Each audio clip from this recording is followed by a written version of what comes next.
Hey there, so today we have another review of Firestone Walker Double Jack. This is absolutely fantastic. By the way, I didn't mention that this is triple dry hopped. Couldn't really find the recipe. I guess it's still not available. So I'm just going to take a full blind on this. I did it on my first review of this beer. I thought I'd dig into a little bit. Excited, obviously, for the first time. Second impression. Hopefully a little less rambling, because, full blind first reviews, it's just like I'm going to ramble. I'm trying to collect my thoughts on the beer and sort of, but let's see. Beer comes in a really nice kind of medium deep gold color. Pretty little bit of chill haze on that. Slightly off-white head. Oh, yeah.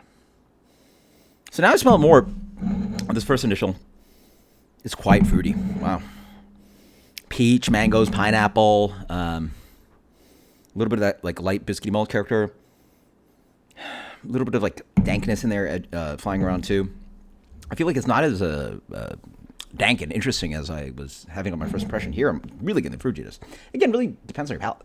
Things change. Humidity, the amount of sleep you've had, how much hydration you did, all these things.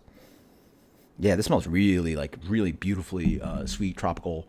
What are their tasting notes?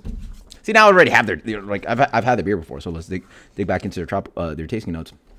Grapefruit, tangerine, pineapple, pine, mango, peach. Yeah. So this was really what I'm sort of smelling now. Yesterday, I was fighting, arguing about it. But cheers. On the palate is where you get a little bit of kind of plasticky dank thing. Again, not quite sure. Well, it's just dank. Probably not Mosaic. I'm gonna guess it's Simcoe. Has this kind of bit of headhunter vibe to it, but it's a bigger beer. This beer sort of can taste. Oh yeah. You can sort of taste the warmth and the bigness of this beer.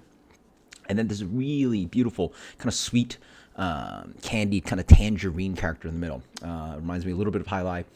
Again, just shout out to the great IPAs out there, right? And then it has a little bit of the bitterness. Yeah, again, they call firm bitterness. It is not a bitter beer. It's not enough of a bitter beer, in my opinion. Warming alcohol, for sure. I just got home from work. Have not had dinner yet. Holy moly. Be careful.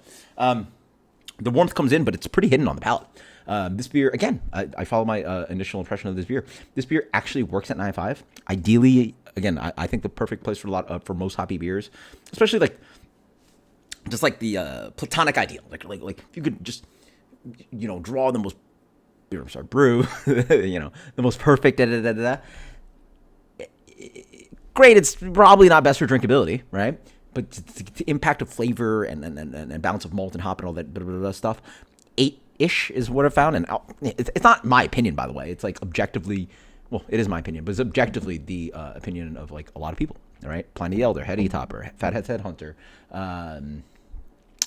whatever. Name some famous whatever IPA. They're right around 7.5, 8.85, right, in that range.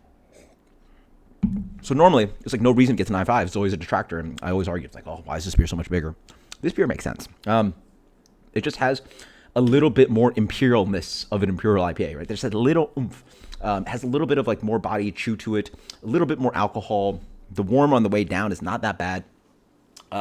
It does everything that I wish Hop Slam would do, right? And you don't have to get to 10.5 like Hop Slam. 9.5 do a great job. It's just a little bit bigger, a little bit stronger, a little bit more a little bit more oomph, as they say in the Final Tap. It's just a pushing a 10 to 11. It's just pushing it envelope just a little bit too much, in a good way. On the palate, despite the nose, it's got a little bit of piney resin character to it. Boom hits again with that kind of dank, weird plasticky thiol-y thing that I'm getting. A little bit of malt sweetness, sweet citrus throughout. A little bit more mango peach. But balanced, not a hazy IPA, obviously. Really could use a little bit more bitterness. I'm going to still complain about that. And that's just fantastic beer.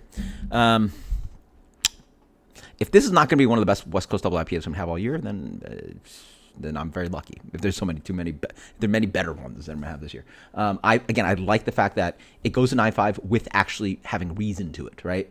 A lot of times you just go there, it's well, what's the point? Why don't you just make the beer 8.5? It just would have tasted better, right? Here it actually all right, well, maybe sometimes you want to punch your face, you want a great beer to punch you in the face a little bit harder. It's let's get a little bit more malt, a little bit more mouthfeel, a little bit more oomph to it.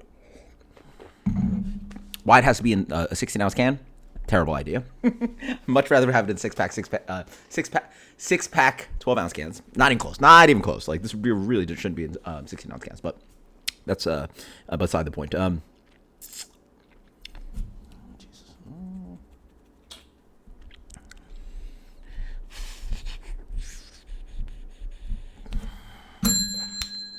That's a good old 99. Double Jack, absolutely amazing.